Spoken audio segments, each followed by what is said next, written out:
সকলকে ঈদ মোবারক। আমার মঞ্চভুক্তির এবং সামনে যারা আছেন সবাইকে আমার সালাম, আসসালামু আলাইকুম। ইতিমধ্যে সবাইকে পরিচয় করে দেওয়া হয়েছে, নতুন করে পরিচয় করে দেওয়ার কিছু নেই।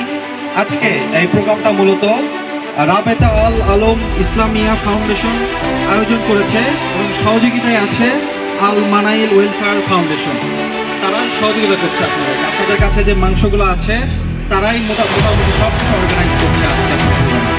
ঈদ মানে কিন্তু শুধু নিজে নিজে করা না, ঈদ মানে যে আপনাদের যে আনন্দটা আছে, আনন্দটা ভাগাভাগি করে সবাই মিলে উদযাপন করে। তো আপনারা সবাই আমাদের গ্রামের মানুষ। আমার আপা ইনশাআল্লাহ কিন্তু স্বাভাবিক জীবন শুরু আপনাদের মাধ্যমে। তারা কিন্তু কখনো আপনাকে বলে না, সবসময় কিন্তু আপনাদেরকে দেখে সবার সব কিছু কথা বলে আমাদের গ্রামবাসী যেন সুখে থাকে, তাদের ঈদ যেন সুন্দরভাবে হয়। এই জন্য এই যে আপনাদের যে ফাউন্ডেশনগুলো আছে তাদেরকে নিয়ে আসছে, ঈদ তাদের মাধ্যমে আপনাদের হাসি ফোটে, আপনারা টাটকা ঈদের মাংস পান এবং আপনার কষ্টটা লাঘব হয় এবং সুন্দর করে আপনার নিজেরা সহ আত্মীয় স্বজনরা সবাই মিলে একটা সুন্দর একটা ঈদ উদযাপন করতে পারে, সেটা ব্যবস্থা করে নিয়েছে। তো সবাই কিন্তু অনেকে শুনে 8টা-9টা থেকে আসছে, সবাই 8টা-9টা থেকে আসতে কথা ছিল না। যাই হোক, হয়তো অনেকে আবেগ হয়ে বা এক্সাইটমেন্টে চলে আসছে, সবাইকে 11টা বা 12টায় আসতেই হয়েছিল। সবার জন্যই পাবে, আপনাদের জন্যই একটা প্রোগ্রামটা, তারা ঘোরার কিছু নাই।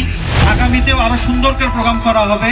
আপনারা যারা আসছেন আজকে তাদেরকে আমরা চেষ্টা করব প্রত্যেক বছরই যেন আমাদের যে ঈদের যে ভাগাভাগিটা আছে, ঈদের ভাগাভাগিটা সবাইকে নিয়ে সুন্দর করে ঈদ উদযাপন করা যায়, সেটা একটা ব্যবস্থা করব। সবাই দোয়া করবেন আমাদের জন্য, আমাদের পরিবারের জন্য। প্রচন্ড রোদ, বেশি সময় নেব না। ধন্যবাদ সবাইকে, ঈদ মোবারক, ভালো থাকবেন, আসসালামু আলাইকুম।